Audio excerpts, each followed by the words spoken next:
Shalom Bapak Ibu yang dikasihi Tuhan kita Yesus Kristus. Sebelum kita merenungkan firman Tuhan, mari kita bersatu di dalam doa. Allah Bapa yang bertata di dalam kerajaan surga, segala puji syukur hormat bagi kemuliaan nama-Mu yang kudus. Bapa, pada saat ini kami akan merenungkan firman Tuhan. Biarlah Tuhan membungkus kami dengan kuasa darah-Mu yang kudus, sehingga kami mengerti Tuhan apa yang menjadi kehendak Bapa dalam kehidupan kami, pribadi lepas pribadi umat-Mu ya Bapa. Tutup bungkus juga hamba-Mu yang akan menyampaikan firman kebenaran-Mu, sehingga apa yang ada di dalam isi hati Bapa saja yang boleh kami sampaikan. Di dalam nama Tuhan Yesus kami sudah berdoa dan mengucap syukur. Amin.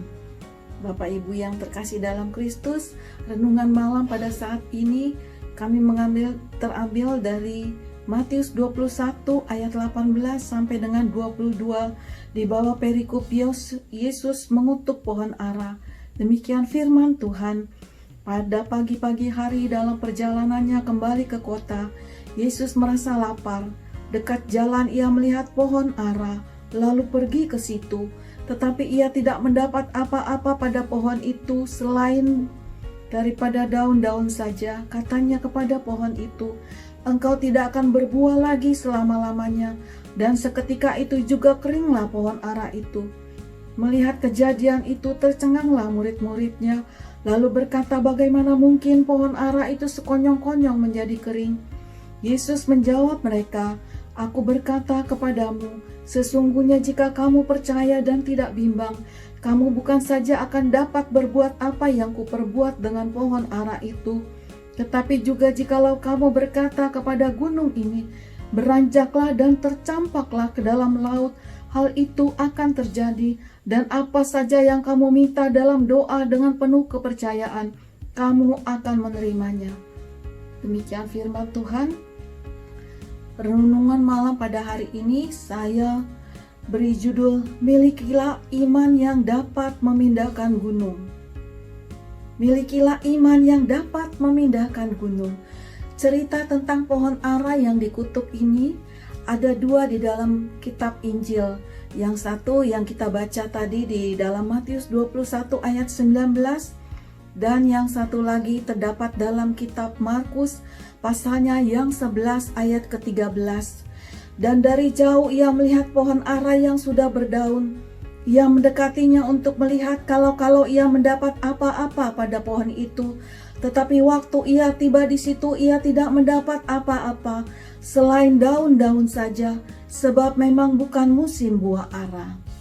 Jemaat yang dikasihi Kristus, pada musim semi sebelum berbuah, pohon ara biasanya akan mengeluarkan daun-daun dan putik-putik yang bentuknya menyerupai buah kecil.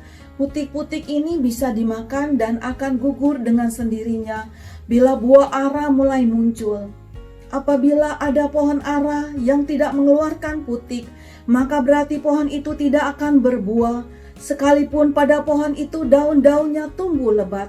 Sehingga Yesus mengutuk pohon itu, "Engkau tidak akan berbuah lagi selama-lamanya." Bapak Ibu yang terkasih dalam Kristus, perumpamaan ini adalah sebagai gambaran kebanyakan orang-orang Kristen, orang-orang percaya yang telah diselamatkan, namun mereka tidak memiliki atau mengalami hubungan pribadi dengan Tuhan.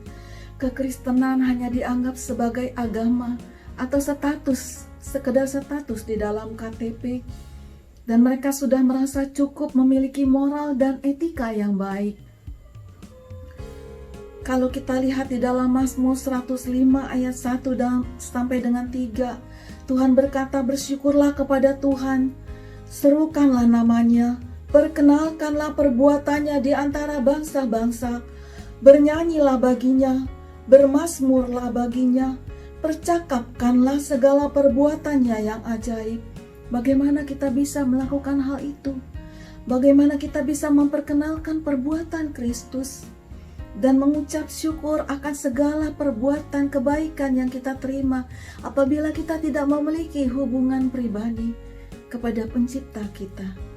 Sesungguhnya manusia yang belum bertemu dengan Yesus adalah bagaikan suatu karya seni yang belum selesai. Firman-Nya katakan di dalam ayat 20 dan 21, Dikatakan melihat kejadian itu, tercenganglah murid-muridnya. Lalu berkata, bagaimana mungkin pohon ara itu sekonyong-konyong menjadi kering? Yesus menjawab mereka, aku berkata kepadamu, sesungguhnya jika kamu percaya dan tidak bimbang, kamu bukan saja akan dapat berbuat apa yang kuperbuat dengan pohon ara itu, tetapi juga jikalau kamu berkata kepada gunung ini, beranjaklah dan tercampaklah ke dalam laut, hal itu akan terjadi. Di sini saya akan menyatakan bahwa ada 3 syarat untuk kita dapat memiliki iman yang dapat memindahkan gunung. Yang pertama, milikilah jam doa yang konsisten. Tuhan Yesus sebagai Tuhan dan Juru Selamat kita telah memberikan teladan. Dikatakan di dalam Markus 1 ayat 35, pagi-pagi benar waktu hari masih gelap, ia bangun dan pergi keluar.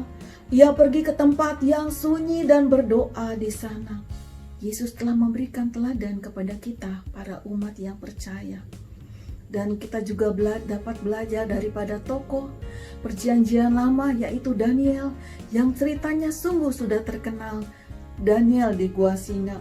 Firman-Nya berkata di dalam Daniel 6 ayat 4, maka Daniel ini melebihi para pejabat tinggi dan para wakil raja itu karena ia mempunyai roh yang luar biasa, sehingga lawan-lawan politiknya iri dan hendak menjatuhkannya.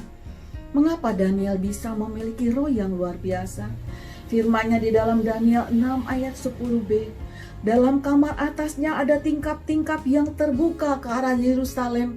3 kali sehari ia berlutut, berdoa serta memuji Allahnya seperti yang biasa dilakukannya meskipun nyawanya terancam.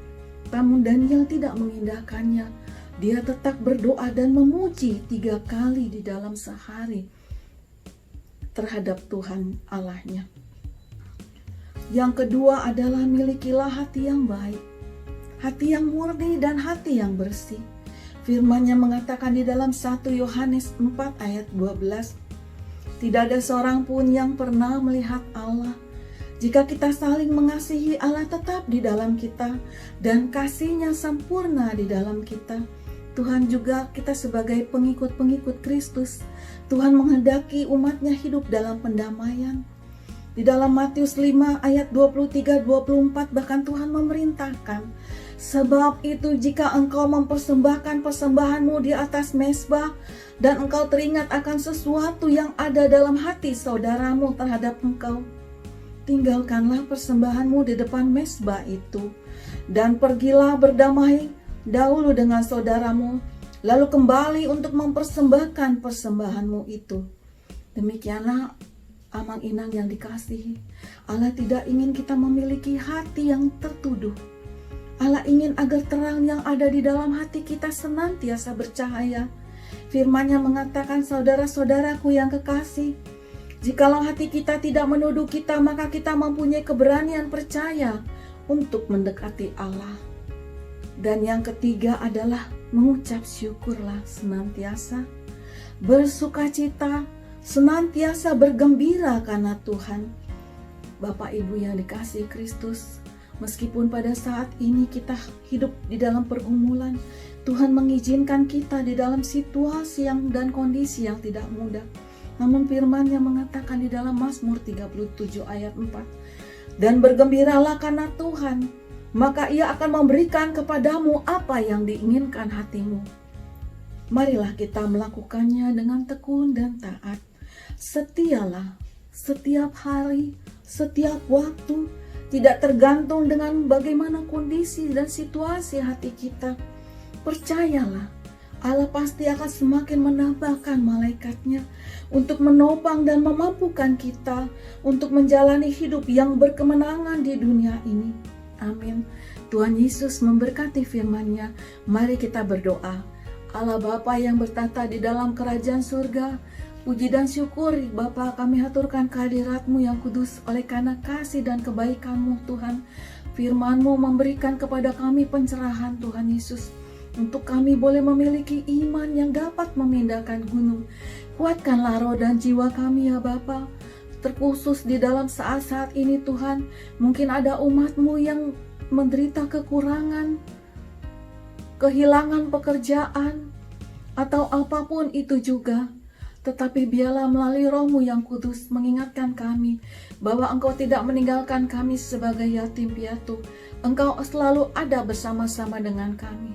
Terima kasih Bapa, berkati kehidupan kami pada malam hari ini Tuhan, sehingga besok kami boleh bangun dengan tubuh yang segar dan mengucap syukur untuk kebaikan-Mu Tuhan. Terima kasih Bapa, di dalam Kristus kami sudah berdoa dan mengucap syukur. Amin. Selamat malam, Tuhan Yesus memberkati.